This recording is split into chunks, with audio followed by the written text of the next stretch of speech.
Hello, everyone, and welcome to Shear Line with Eirik Gislason. I am so excited to do this episode live at the Real Deal Forum here at the Metropolitan Pavilion in New York City. And I cannot wait to introduce my guest for this episode, who is perfect for the topic that we're going to cover. Just to remind you, my name is Eirik Gislason. I am an associate broker and team leader of the Excelsior team at Brown Harris Stevens. I'm a master certified negotiation expert. I'm the founder of Archway Partners Coaching, and I'm your host for the Shear Line podcast here on the More Network. Today, we are going to talk about a fantastic topic on negotiation, and that is power. And more specifically, we're going to talk about contractual leverage and the timing of power shifts in negotiation. So in negotiation, we tend to talk about power like it's a fixed thing, static. You've got it or you don't. But that's why understanding power balance and examining the sources of power in any negotiation is so important. In real estate negotiations, when contracts, contingencies, inspections, appraisals, and co-op boards are involved, power isn't safely contained or bottled for one side or the other from start to finish. It shifts, it pivots, and sometimes it hides in fine print. So today, we're unpacking how power shifts during a negotiation and how smart negotiators track, anticipate, and sometimes influence or create those shifts. So in true Shear Line fashion, before I formally introduce my amazing guest, Pierre Debbas, as if the audience needs an introduction of Pierre Debbas, let's examine a few ways that power is used and shifts during the negotiation and due diligence phase. As we know in New York City specifically, we have that 5 to 7 day period during which neither party is obligated nor are they protected until the contract deposit is delivered and contracts are countersigned. That means options and information can shift the power balance and the perception of power. Either party has the ability to walk away or at least bluff that they're walking away, which is power, or either side can use information or options to create a sense of urgency, which is also power. Bottom line, during that period, the side that owns the perception of power, or the better BATNA, has options and therefore the leverage. And now here are a few examples.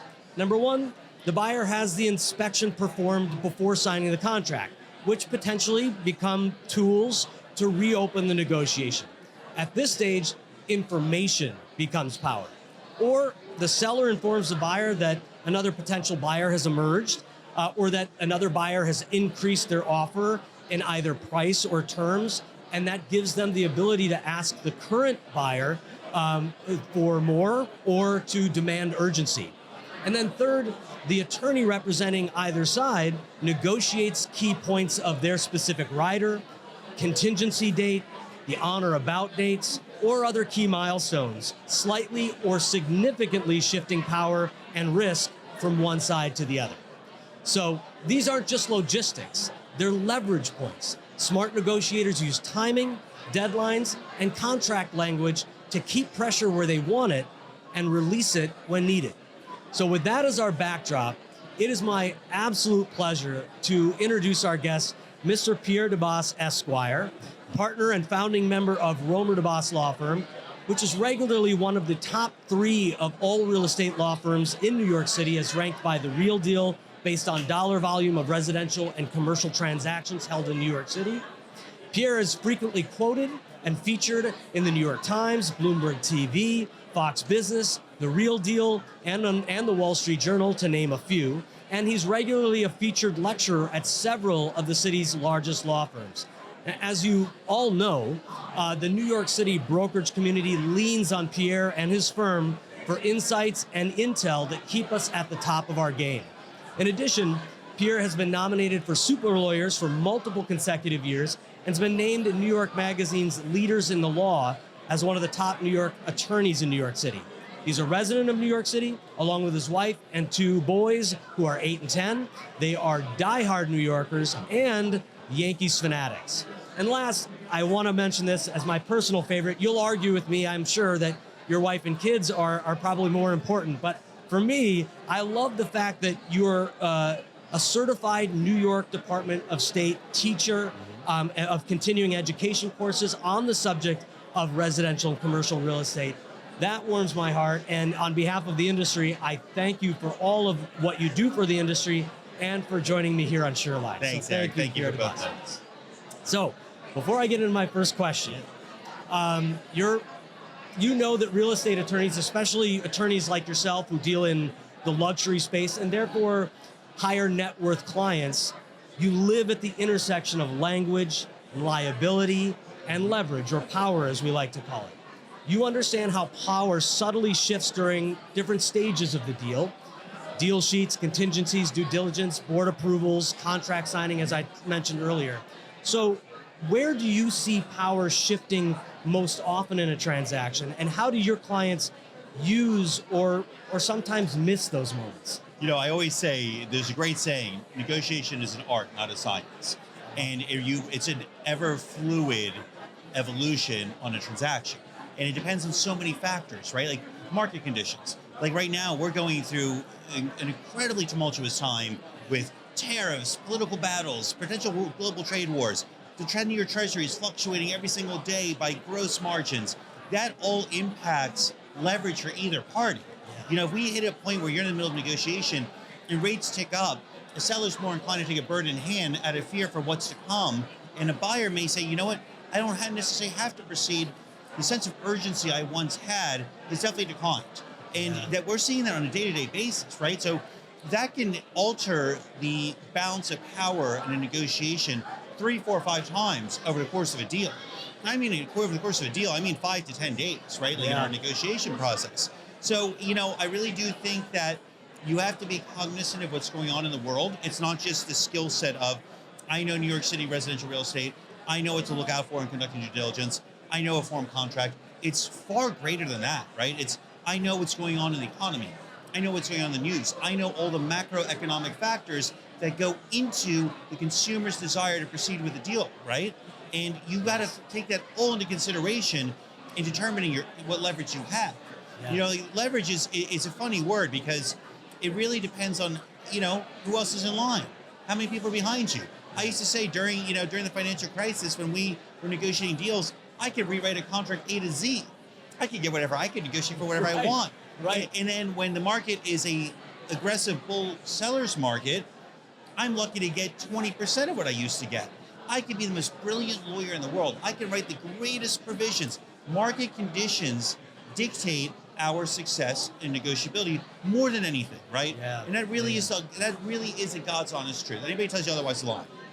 Now, it's interesting you mentioned that because one of the things that I find really interesting about how we as negotiators approach, obviously we have a power balance. So we approach the negotiation, but we do our best to anchor with as much value as we can, right? So I'm going to ask the other side for as much as I can reasonably ask them, something that is credible and reasonable, but also reflects the power balance that we have.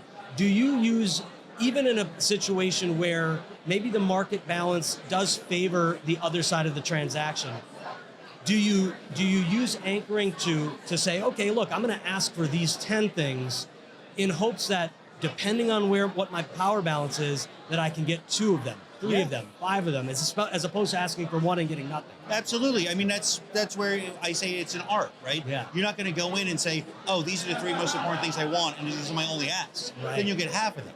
If you go in and say, hey, these are my 10 asks, and you make it sound like everyone's important material, and you really focus on what's important without relaying that to the other side, that's a successful negotiation. I always say, I've been doing this 20 years now, which I feel, outdates myself a little bit. And you got to really just know what's essential, right? When you do thousands and thousands of deals, lawyers have a horrible habit of negotiating theory. You have to be able to decipher between theory and practical issues. Yeah, it's true. But, at the same token, to talk about like actual examples of what I'm saying, when you're looking, like we're doing a transaction now in the $3 to $4 million range. It wasn't disclosed to us that there's major capital improvements coming on the building. There's a huge assessment to replace the roof. So now we're going back and saying we weren't aware of this when we determined that this is our offer, that we're willing to financially pay for this property. We want a credit of 6 figures. Right. And we're being accused of retrading. But in reality, it should have been disclosed up front. The element of surprise kills all deals. So you talk about like you as a broker, you're asking all the questions in advance. You should, because you want to find out at that stage rather than when it hits my desk. By the time it hits my desk, generally speaking, if something comes out of left field, it shatters consumer confidence and has a lot higher probability of derailing a deal at an earlier stage. And when that surprise comes, if the other side clearly knows about it, That's right. they're making a calculated decision on how they're going to approach it, whether they're not going to mention it, or whether they're going to mention it but kind of sugarcoat it, or whether they're going to be honest with you. And so I think oftentimes as negotiators, we start to get into our own head and think about what is the risk of this deal falling apart. And so we allow the other side to get away with not mentioning it or get away with sugarcoating it, as opposed to going back to them and saying, well, wait a second, you made a calculated decision to not tell us about this. You knew it existed. So now it is right and fair for us now to, first of all, not only take a position where we compensate our client or make sure we protect our client, but also to show you that the trust in this negotiation has faltered or is lost because you didn't tell us. So you set up the future negotiation, so this should not happen anymore. Yeah. I always say, in reality, most buyers and sellers are hiring real estate professionals in the city. Most of us who do this are going to uncover anything that's out there. Exactly. Can you slip it through the cracks? Sure, maybe 1 out of 10 times they hire somebody that's not that thorough or isn't familiar with our market. Majority of the time it's going to come up. Just be honest about it. It's the best way of doing it. Do you have a big move coming up? I'm Scott Nadler with Cross Country Mortgage, and I've got the loan to match your dream home. Whether it's your first or your fifth, I'll make the process quick and easy. Call me today. Let's make it happen. Hey, it's Stephen Bailey from Roadway Moving and Storage. As an official moving partner of Brown Harris Stevens, we know that your clients deserve more than just a move. At Roadway Moving and Storage, we turn moving into an experience they will love. From specialized services to a white glove treatment, we've got it all covered. When you choose Roadway, you're choosing a peace of mind for your clients. Plus, our referral program is the most rewarding in the industry. Want to learn more? Shoot me an email at steven@roadwaymoving.com or visit roadwaymoving.com. And you were mentioning, different periods of time, the financial crisis. I remember early on in COVID, I was consuming as much webinar content, as I possibly could. And I can't remember if it was you or Michael, your partner Michael, but it was one of the two of you that talked about how you're to protect buyers, you were actually going from mortgage contingencies to funding contingencies. And I thought that as a negotiator, that was one of those things that I clearly, as an agent, was not thinking about. Like, how do I further protect in case there is a job loss, in case there's a death or something like that? So I thought that was really interesting to change the normal language or the normal course of contracts to really meet that moment. Well, that's what I'm saying. You have to adapt to what's going on in the market itself. And I mean, during the pandemic, when you take any catastrophic moment in society or in the financial service industry, you don't know. You see, our job is to hedge against risk. You're in a transaction's generally 90 days. What's the risk that take place in those 90 days? And what's the risk a buyer can end up assuming post-closing that we didn't protect them against? And that's the tough thing, because no one has a crystal ball. But whenever you have something that, extreme, you have to say, okay, well, where are the pitfalls here? The pitfalls are a collapse in the financial system, an utter shutting of the brakes, hitting the brakes in terms of lending. I mean, everybody retreated. During COVID, it wasn't really the time where banks were saying, hey, we want to give mortgages to homes in New York City. That shut down, right? So where it could happen, and we saw this in 2008, 2009. I think half of the top 10 home lenders went bankrupt. All those commitment letters they issued, do you think they were worth anything? They weren't worth the paper they're written on. So then our clients all had 10% deposits on the line. How do you protect against that? That's where you have to come up with these creative, you don't want to over-lawyer. It's a balance. That's the thing. The best negotiators are the guys who know the balance between over-lawyering and doing a thorough and diligent job. Absolutely. I love that. And that is, I mean, there's so much wisdom in that. The fact that you, and I think we all get accused sometimes in our specific role in a negotiation or in a deal, a real estate transaction, of letting ourselves get in the way of that transaction. But if you're constantly using the client as your North Star, their protection, their results, and what is going to minimize their risk, but also get them ultimately what is their goal, and that is to complete that purchase. Right. And we oftentimes don't have the same risk tolerance as our clients. So understanding what their risk tolerance is, understanding what they're comfortable with. Yes. And I think the best attorneys are able to explain that. That I couldn't have said it better myself, because I always say our job is to outline the risk, come up with creative solutions to mitigate that risk. It's a client's business decision whether to proceed or not. Yeah. I've never told a client in my life, you should not do this. I lay out the information, I lay out the solutions, I highlight any potential pitfalls, and like you said, everybody's risk tolerance is different. It's one of the most subjective aspects of life is your own risk tolerance. That's right. That's right. Well, from your experience, this is my next question. We went on a great tangent there. So from your experience, how do legal clauses become a negotiation tool in and of themselves? Yeah. So, I mean, it's funny when you talk to people who are not familiar with the New York market, they're like, all right, I'm buying an apartment. What's entailed in this? I'm like, well, there's about 15 pages of, legal jargon that you have to read through and sign. There's a standard form that the Bar Association approves. There's a rider for one lawyer and a rider for another lawyer, and we argue for 5 days and we make it somewhat fair. Yeah, right. I do think that, again, it was kind of like earlier when I mentioned, I'll give you a great example. When you talk about like, okay, I want these 10 things. One of my favorite things is saving clients money. So I always try to negotiate to conduct a mortgage, assignment of mortgage, purchase SEMA, which reduces the mortgage recording tax, which is a substantial sum. We had one scenario where our client was like, I want the whole savings. We have about $50,000 differential. That's real money. Yeah. So I went in and we negotiated where the seller's lawyer was negotiating theory. And I'm like, all right, I'll concede on that provision. You give me the mortgage recording tax savings. Uh-huh. And she's, okay, fine, that's fair, right? So she won a theoretical protection, which I was able to mitigate because it had something to do with liens. I went on the city's website, I went through the records, and I was able to ascertain that there were no liens. So the provision she wanted, capping the expenditure to remove unconsensual liens, was irrelevant. But she thought she'd protect her client. I called mine saying, hey, I just got you $50,000. Who do you think won, right? Who do you think the client? I mean, look, you save a client $50,000, you have a friend for life. Yeah, exactly. And frankly, if that protection, theoretical or otherwise, was so important to the other side, hey, if they're willing to trade $50,000 for that protection, that's, in my opinion, when I study collaborative negotiation, our goal is to find win-win solutions. Yep. Create value in the transaction. And if that's a way to create value, your client gets $50,000. Yep. You've explained that there's very little or no risk that they would be taking on by giving the other side what they want. That's right. So they trade something away of absolutely zero or very little value to get something of high value. Meanwhile, the people on the other side, they think what they got was of high value, and if that's what they think, and they're willing to give $50,000 away to get it, then great. Everybody's wins. happy. I always say the best negotiation is when neither party's happy, they're both content. That's right. That's the best negotiation. That's right.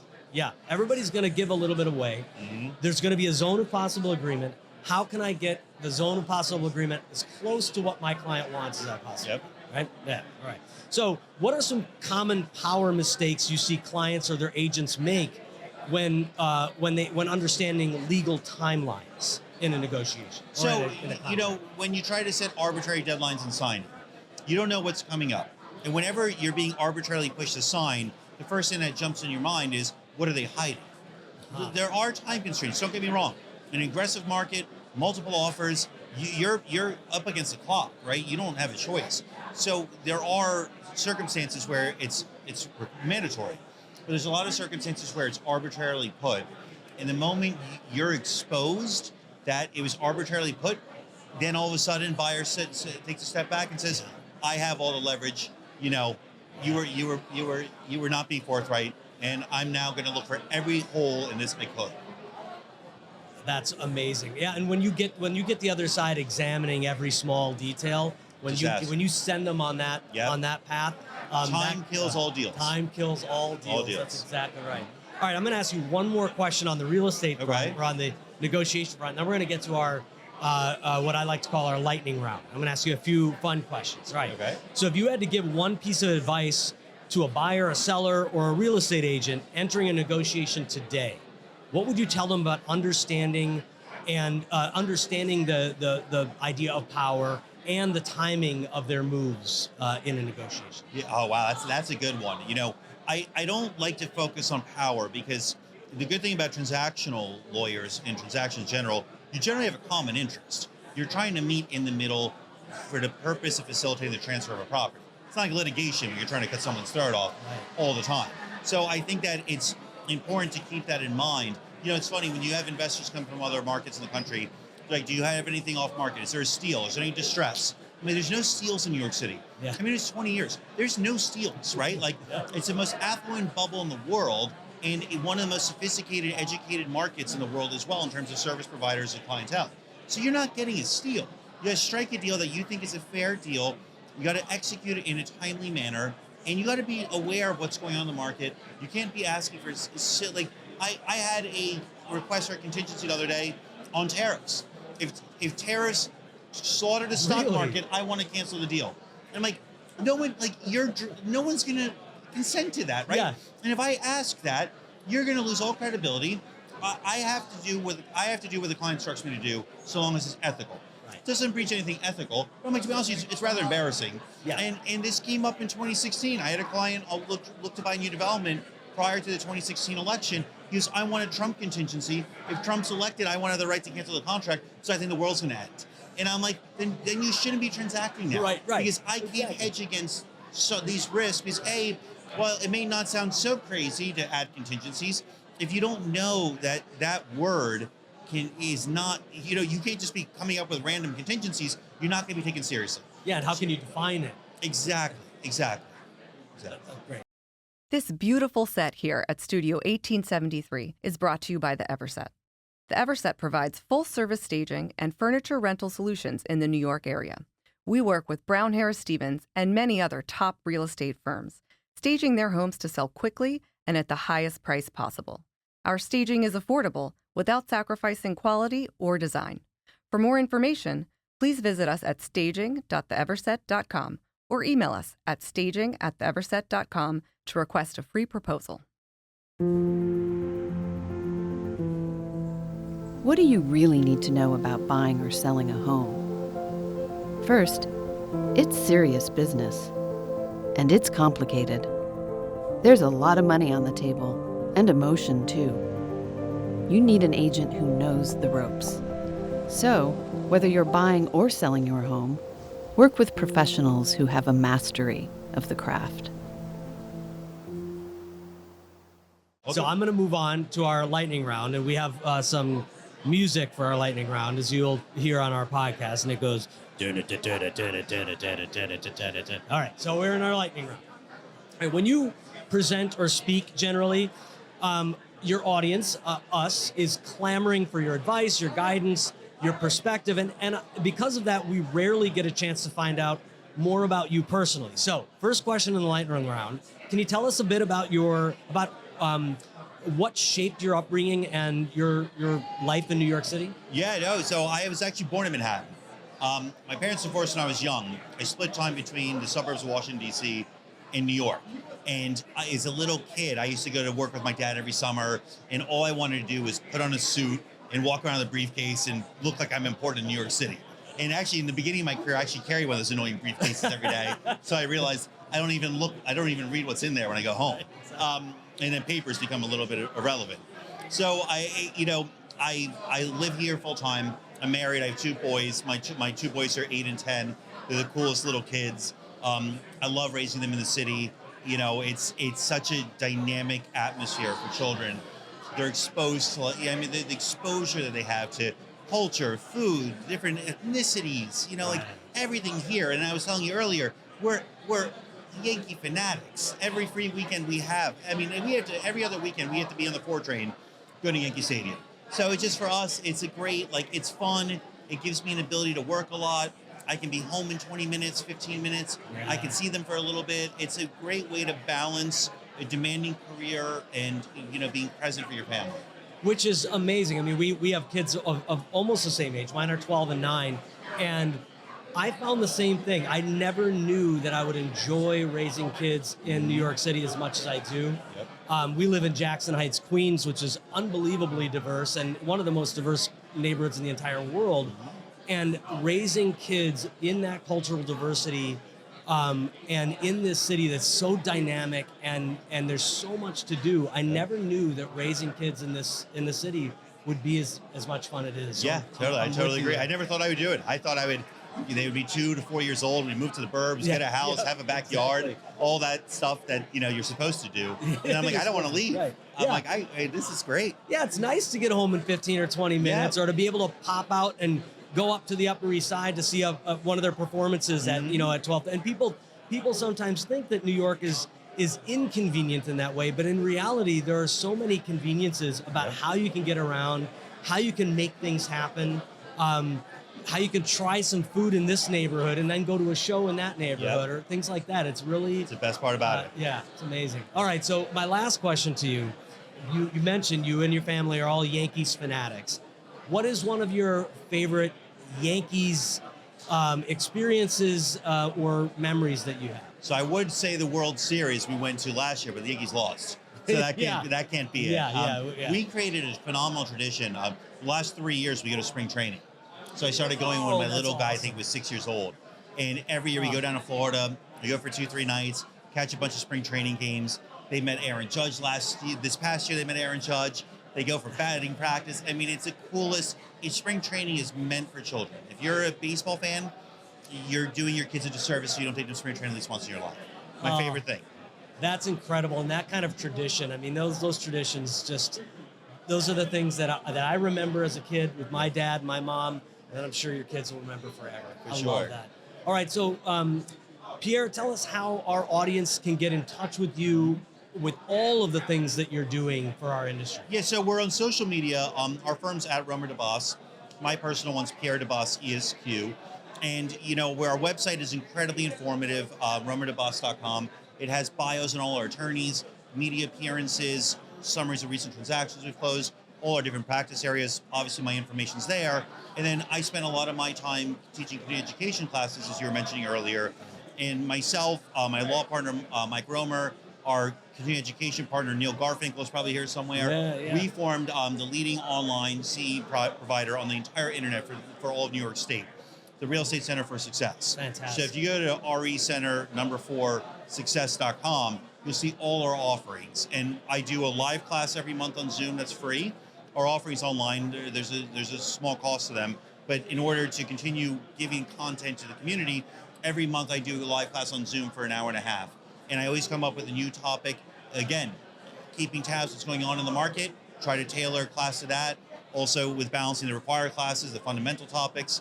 And so I'm all over the place. Yeah. I'm all over the place. It's very easy We to find. appreciate it. Yeah. We appreciate that you're all over the place. Thank you. Thank you again for being my guest on this live episode with so much commotion going on around us. I feel like we kept it focused. So thank you so much for being here. I look forward to continuing to collaborate with you. Thanks, Eirik. Thank you. Thanks for having me. I'll give you my takeaways. So in today's conversation, one thing is clear. Power negotiation isn't a fixed asset. It's a moving target. The situation, the market, as Pierre talked about, the timing, the relationships that we do or do not have, and sometimes a single clause in the contract can influence or shift the power. And as skilled negotiators, we know power shifts with the options we have and the information we obtain that create those options. As Deepak Malhotra says, negotiation is an information game. So as a reminder, you can support this show by following us, subscribing, rating, and reviewing to the podcast on YouTube, Spotify, Apple Podcasts, or wherever you get your podcasts. Just go to getmorenetwork.com, and there you can check out all of the amazing shows on the More Network, including past episodes of Shear Line. And we will have another episode dropping, tomorrow, but that'll be in the past when you finally hear this one. But keep up in touch with all of the Shear Line podcasts, all of the Shear Line episodes. And you can find me, Eirik Gislason, all over Instagram at archway.partners, as well as on YouTube and Facebook at Eirik the Expert.